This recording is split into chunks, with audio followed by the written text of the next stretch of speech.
With the mock draft, full 32 picks, first round. I'll go with number one here. This one's obvious. I think the release of Geno Smith makes it even more obvious that they're going in this direction. Number one's Fernando Mendoza. I don't see them trading the pick.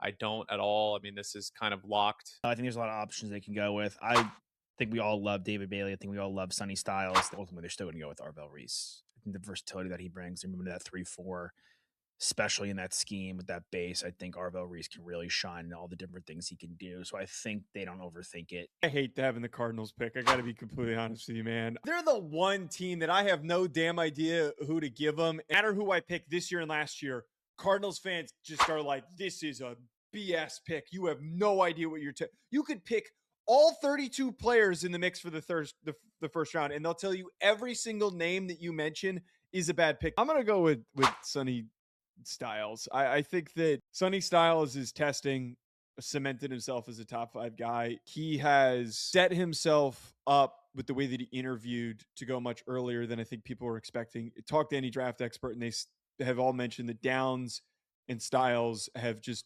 blown people away in this process. I've had this Titans pick before. I think I'm going to stick. I just really like the fit of this player, and I understand that there's ways where they could bring in Jeremiah Love and, get rid of one of the backs, cut them, save some money there. I get that option, but I still think that with Saleh as the head coach, they want to build, and Bergonzi, they want to build lines. And when there's a player who you know is a guaranteed 3-down player in Ruben Bain, and I get the arm length, I understand it, but he fits the scheme for Saleh. 5 here, and this one's interesting. It's back to me. I could absolutely see the Giants taking Jeremiah Love. I don't think they should, but I think they're considering it. You have Harbaugh. He's had Ed Reed. He's had Kyle Hamilton. The next guy in line, they have a need at DB. It's the best player available here. I think he's a Hall of Fame talent. Caleb Downs at 5 with the Giants. Best player in the draft, in my opinion. Cleveland at 6. Okay, I know what I have to do. Other than Jeremiah Love, which is not a need in Cleveland, he's the best player on the board. I like Maui Noah. I like Fano. I like Freeling, who's flying up, not as much as the first two. Obviously, I like the receivers, but I don't like the receivers or the offensive linemen as much as I like Bailey, and they still have 24 and they still have 39, and then they can get a receiver at 39, David Bailey with Mason Graham and Myles Garrett, and just have a ridiculously nasty defense. Like, take the defense to an even another level and a greater height. So I'm going to do it. I'm going to take David Bailey at 6. Like, major nightmare scenario for the Commanders, because you're hoping that like one of these dudes, defensive players, is still there on the board, especially Styles. So I'm going to go with a player who's still in the mix that I think that they would strongly consider.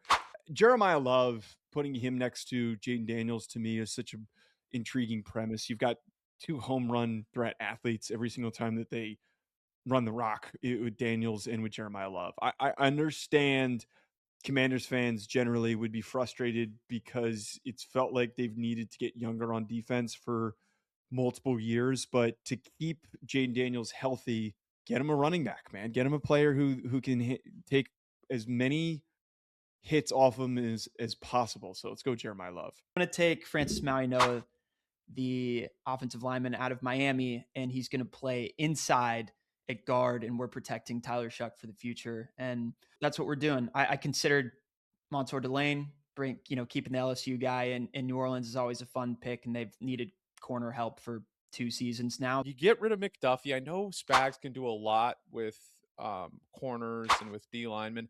I like the D linemen later in the first round, like Zion Young and Mesidor and guys they can get.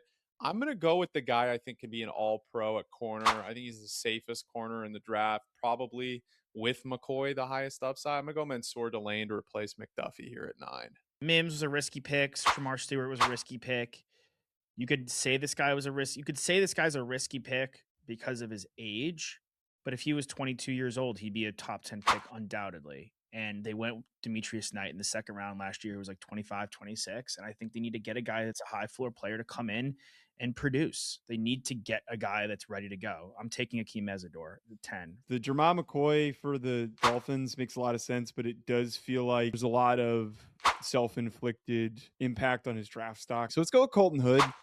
Now that Delane's off the board, I think that Hood is a very underrated player in this class. He's probably the next best available corner. I'll take Jermod McCoy, and I'll bank on the talent in the tape from 2 years ago, and I haven't seen him in his pro day. So if he has an elite, like if he goes out there and he just has a great pro day, it's going to answer most of the questions. To do it here, I think this is probably I wouldn't say the floor.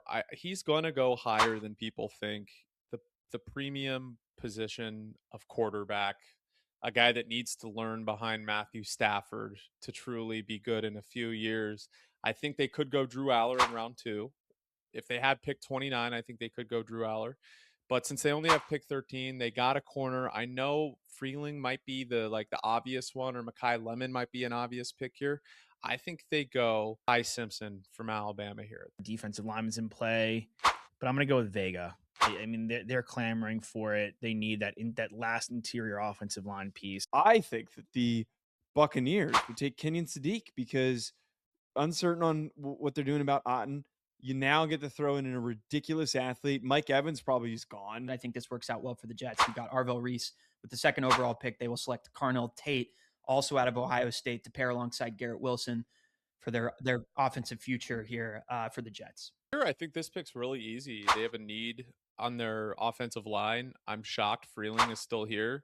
I think Detroit would take Freeling in this scenario. I don't think they even consider anybody else. And there's a lot of good players on the board, but I think shoring up that offensive line is the most important thing for Detroit at this point. I think the Vikings take a crack and think they're the team that can get the most out of this guy with Brian Flores, and I think they go with Caleb Banks. For Panthers, I'm going to grab CJ Allen, the linebacker from Georgia. Panthers are a team that's got a lot of rising pieces at multiple positions across the board. There's just no edge rusher here that I would take that fits what they need because they need like a alpha. On the clock at 20 here, and we don't have another pick until the 4th round. That's the problem. Like who we got with Jermon McCoy. I evaluate Donovan Ezra had a really good, an underrated rookie season. We're probably going to bring back Jadeveon Clowney on a cheap contract. I like TJ Parker as an edge rusher. Keldrick Falk, he's a developmental edge pick, and I get that he'd be a good fit with Donovan Ezra, but we want to win now on Dak's contract.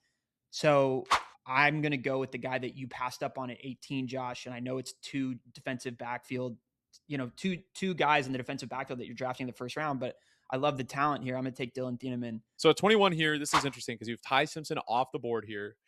There's a ton of good receivers here. I think a perfect complement to DK Metcalf is Makai Lemon. I'm going to go with Makai Lemon from USC here. There's no way he falls past this pick.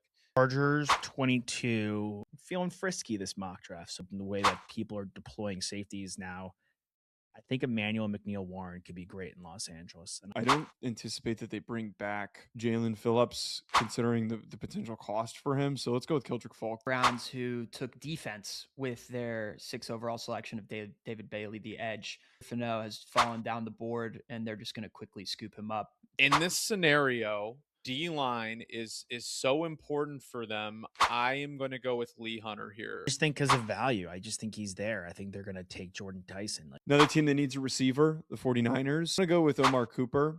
I feel like with all the woes of all the problems they're dealing with the receiver right now, Cooper's just a high floor kid. This is fascinating for the Texans is because you've got left tackle and Ursary, right? You've got Trent Brown on the right side, but this is a crazy pick. I'm going to take Jennings Dunker. It's my final pick here. Kansas City's back on the board.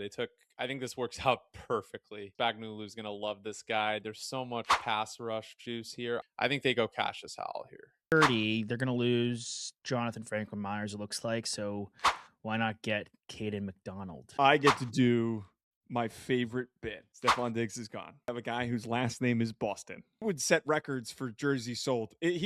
Denzel Boston's jersey would outsell Drake May's. The fact that Blake Miller, Caden Proctor, Lomu, and Max are all still there is crazy. The Seahawks are a team where they'll draft depth if they think it's a best player available kind of guy. But I do think that they use a corner. This guy, I think, demonstrated that he has the athletic traits to back up the productivity in college. I'm taking Chris Johnson, the corner out of San Diego State here.